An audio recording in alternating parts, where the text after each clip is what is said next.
Assalamu alaikum wa rahmatullah wa barakatuhu. Aujourd'hui, je vais te raconter l'histoire vraie d'un homme simple, pauvre, inconnu, mais qu'Allah a mentionné dans le Coran pour l'éternité.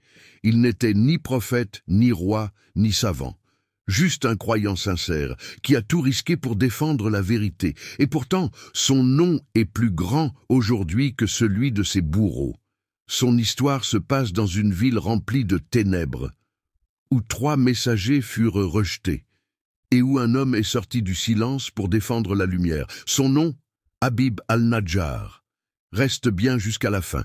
Tu vas voir qu'un seul acte sincère peut suffire pour que ton nom soit gravé dans l'histoire du Coran. Chapitre 1. Une ville pleine de ténèbres. L'histoire se passe à Antioche, Antakya aujourd'hui, en Turquie. Imagine une ville autrefois prospère, mais tombée dans l'oubli de Dieu. Les statues sont vénérées, les marchés sont bruyants, les cœurs sont durs. La vérité, elle fait peur, elle dérange, et quand elle arrive, elle est rejetée. Une ville plongée dans l'idolâtrie, la mécréance et l'arrogance. Allah, dans sa sagesse infinie, décide alors d'envoyer 2 messagers, interprétés par certains comme étant des disciples de Isa alayhi salam. Mais les habitants les traitèrent de menteurs. Alors, Allah renforça leur mission avec un 3e messager. Coran. Nous leur avons envoyé 2 messagers et ils les traitèrent de menteurs. Nous les avons renforcés par un 3e. Sourate Yassine, verset 14. Mais malgré l'épreuve, la ville restait sourde à la vérité. Coran, verset central, Sourate Yassine, V13-14. Et donne-leur en exemple les habitants de la cité, lorsque lui vinrent les envoyer. Nous leur envoyâmes 2 messagers, mais ils les traitèrent de menteurs. Nous les renforçâmes donc avec un 3e, 3 hommes, porteurs de la lumière, mais la ville entière ferme les yeux. Voici les dialogues imaginaires inspirés des tafsirs. Les messagers, ô peuple, adorez Allah, lui seul est votre créateur. Le peuple, vous n'êtes que des hommes comme nous. Ramenez-nous un miracle, sinon partez. Ils se moquent, ils accusent, ils menacent. Chapitre 2. L'homme au cœur pur entre en scène. C'est là qu'entre Habib al-Najjar.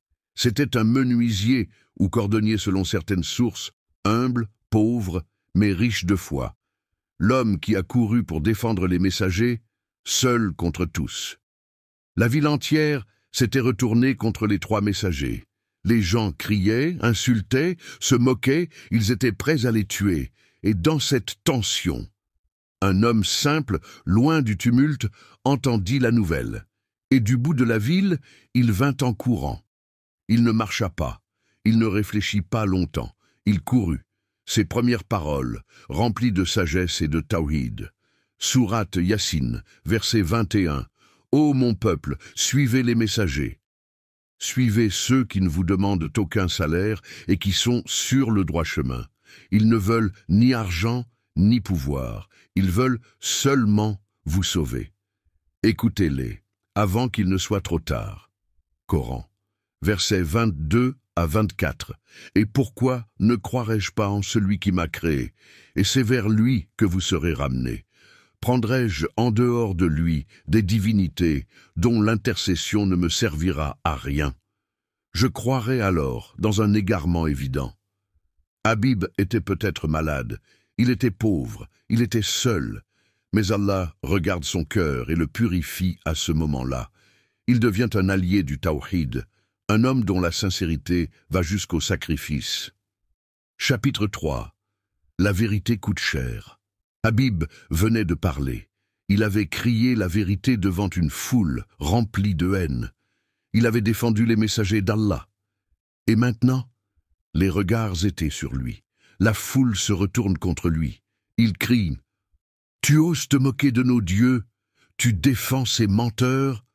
Et malgré leur rage, Habib reste calme, ne fuit pas. Il affirme sa foi devant tout le monde. Il ne cherche ni à plaire, ni à s'échapper. Il embrasse son destin. Le martyr. Selon plusieurs tafsirs, Ibn Kathir al-Baghawi, la foule s'est précipitée sur lui. Ils l'ont frappé à mort. Certains disent de même avec des pierres. d'autres avec des outils de leur métier. Il fut tabassé, piétiné, humilié. Mais il ne renia jamais sa foi. Il resta ferme, digne, sincère, jusqu'à son dernier souffle. Ce qu'Allah lui donna immédiatement. Sourate Yassine, verset 26. Il lui fut dit, entre au paradis. Subhanallah. Il ne lui fut même pas demandé de patienter au jour du jugement. Allah lui offrit immédiatement la récompense suprême. Il entre au paradis, sans procès, sans questionnement, car il avait donné sa vie pour Allah. Ses premières pensées au paradis, sourate Yassine, verset 26, suite, il dit « Si seulement mon peuple savait que mon Seigneur m'a pardonné et m'a mis au nombre des honorés. » Habib, au lieu de se réjouir seul, pense encore à son peuple. Il ne leur en veut pas. Il souhaite qu'ils croient, qu'ils se repentent, qu'ils voient ce qu'ils voient maintenant. Il y a des gens, quand ils meurent, on pleure sur leur sort. Mais il y a des gens comme Habib. Quand ils meurent, les anges se réjouissent, le ciel s'ouvre et Allah leur dit « Entre au paradis ». Habib al-Najjar est un modèle éternel pour tout croyant. Même si tu es seul, même si personne ne te soutient, si tu es sincère, Allah ne t'abandonnera jamais. Chapitre 4. La ville qui rejeta la vérité et fut détruite.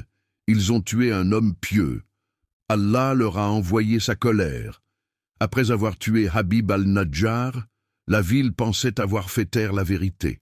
Elle croyait avoir écrasé les messagers, mais ce qu'ils ignoraient, c'est que le décret d'Allah allait tomber sur eux. Sourate Yassine, verset 28. Et après lui, nous ne fîmes descendre du ciel aucune armée contre son peuple, ni ne fûmes à devoir en envoyer. Allah n'a même pas eu besoin d'envoyer des anges, ni de tonnerre, ni d'éclairs, ni des cavaliers du ciel. Un seul cri, et tout fut terminé. Le châtiment soudain et total, Coran, verset 29, ce ne fut qu'un seul cri, et les voilà éteints. Une voix, un hurlement venu de l'invisible, et la ville entière fut détruite. Les murs tombèrent, les voix s'éteignirent. La poussière recouvrit les rues. Plus personne. C'était la justice d'Allah, appliquée sur un peuple qui a rejeté ses messagers, a tué son serviteur pieux, a préféré l'idolâtrie à la foi. Allah n'est jamais inattentif à ceux qui luttent pour lui, et il n'est jamais indifférent à ceux qui se moquent de sa guidance. L'histoire de Habib prouve que Allah peut sauver un seul homme sincère et anéantir une ville entière pleine de désobéissance. Ce n'est pas la majorité qui compte, c'est la vérité. Aujourd'hui, beaucoup rient de la foi, beaucoup attaquent les croyants, mais Allah voit tout, et chaque injustice a une fin. Habib al-Najjar est mort, mais son nom est lu jusqu'à la fin des temps. Eux vivaient en masse, mais ils ont tous disparu sans laisser de traces. Chapitre 5. Un homme, un cri, une leçon éternelle pour notre Ummah. Pourquoi Allah a raconté cette histoire dans le Coran? Tu vois, mon frère, ma sœur, ce n'est pas juste une belle histoire. Ce n'est pas juste un martyr, une ville, un châtiment. C'est une leçon que Allah a laissée dans la sourate Yassine.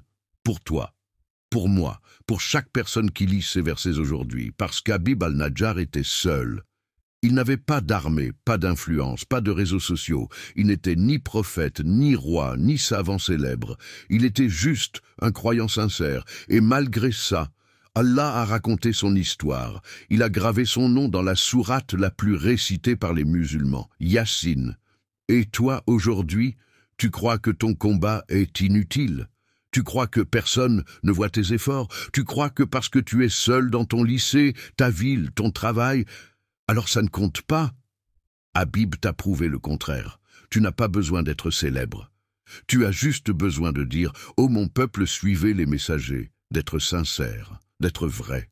Et le jour où tu seras sincère comme lui, Allah parlera de toi là-haut. Le monde d'aujourd'hui est plein de bruit, de haine, de pression contre les croyants. On ridiculise ceux qui suivent la sunna. On fait taire ceux qui parlent de tawhid. On exclut ceux qui refusent les modes, les compromis, la désobéissance. Mais toi, si tu tiens bon, comme Habib, Allah te suffira. L'éternité commence quand on choisit Allah, pas le confort. Habib n'a pas vécu longtemps. Il est mort après une seule déclaration de foi publique. Mais regarde, il vit pour toujours dans les cœurs des croyants. Il est mentionné chaque semaine, chaque Yassine, chaque mosquée. Tu n'es pas seul, Allah te voit. Ô mon peuple, suivez les messagers. Il lui fut dit, entre au paradis, n'attends pas d'être entouré, n'attends pas d'être suivi. Sois comme Habib al-Najjar, parle, agis, aime Allah plus que tout. Et quand l'heure viendra, il te dira à toi aussi, entre au paradis. Cette histoire n'est pas ancienne, elle est vivante. Parce que tant qu'il y aura un croyant sincère sur terre, Allah fera descendre sa lumière sur lui. Si cette histoire t'a touché, ne garde pas cette lumière pour toi seul. Partage-la, commente, abonne-toi, car chaque vue peut éveiller un cœur. Le prophète a dit, celui qui montre une bonne voie à quelqu'un aura la même récompense que celui qui l'emprunte, sans que cela ne diminue rien à leur récompense. Rapporté par Muslim. Imagine si grâce à toi, quelqu'un revient vers Allah aujourd'hui, ce sera une récompense continue pour toi jusqu'au jour du jugement.